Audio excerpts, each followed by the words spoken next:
Welcome to another BizBite episode of the eCommerce Badassery podcast. I'm your host, Jessica Totillo-Coster. The question we're asking today, what to do if your product launch fails? The answer, launch it again. Here's the thing. If your product launch fails, it's likely because not enough people knew that you even had a new product available, which means no one saw your launch marketing, which means they'll have no idea that you're even repeating yourself.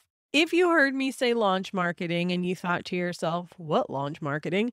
May I direct you to episode 127, How to Sell Out Your Next Product Launch. In that episode, I walk you through my simple 4-step system for implementing a full-on launch marketing campaign. And to be honest, I've never seen a launch truly fail while following this process, even for new businesses. To me, a true fail is no orders at all. And even then, it's not really a fail, it's a lesson. For instance, back in June, I opened the doors to the lounge, my membership for e-commerce business owners. And while we did follow a launch process, we didn't sign up as many new members as we were hoping for. But I still don't consider it a failed launch because we learned a lot of lessons. One, and this is something we knew would affect our results, though it had more impact than we anticipated, was that e-commerce entrepreneurs just didn't want to invest in a recurring membership at the beginning of the summer when they were getting ready to take a break from their business. We had a lot of people tell us they wanted to join, but would do so the next time we opened the doors in September.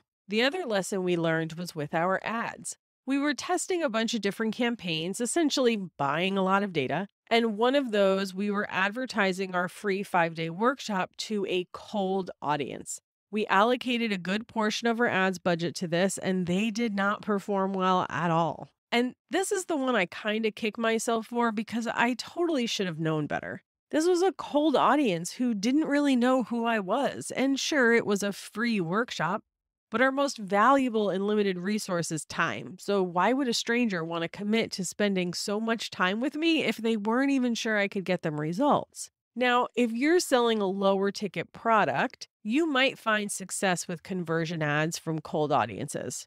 Back in the day, these actually worked really well for a lot of businesses, but consumers are getting savvier, less trustworthy, thanks to a few bad apples. And with the changes in internet privacy, Facebook has so much less data to work with, so trying to find your perfect customer is way more difficult. And even if they are successful, it's going to be pretty expensive. But what did convert well was those who we sent to a free opt-in, basically the step before the workshop, and then invited them to the workshop after they signed up for the freebie. And you might be one of the people who found us this way. This time around in our next launch, we're not allocating any of our budget to direct conversion ads, and we're focused only on lead generation.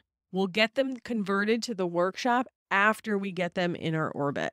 If you have a failed launch, I want you to look back at what you did and what the response was the same way we did. First, identify what might have gone wrong so you can tweak your approach the next time around. And be real with yourself. Like, even if you did have a launch marketing campaign, did you really go all in? The other thing I pretty much failed at in my last launch was I barely posted about it on social media. Like maybe I mentioned it once or twice. So I did not go all in. Now, when it comes time to relaunch, you can totally just start from scratch. Like you don't need an excuse, a reason, you just relaunch it. But if you feel like you need a way to reframe it so it feels fresh, here are a few ideas. You can set it up as a flash or seasonal sale. You can do a birthday or anniversary celebration for yourself or your business. You can do a staff or founder favorites feature. You can tie it into an upcoming holiday, whether it's an official calendar holiday or a social media holiday.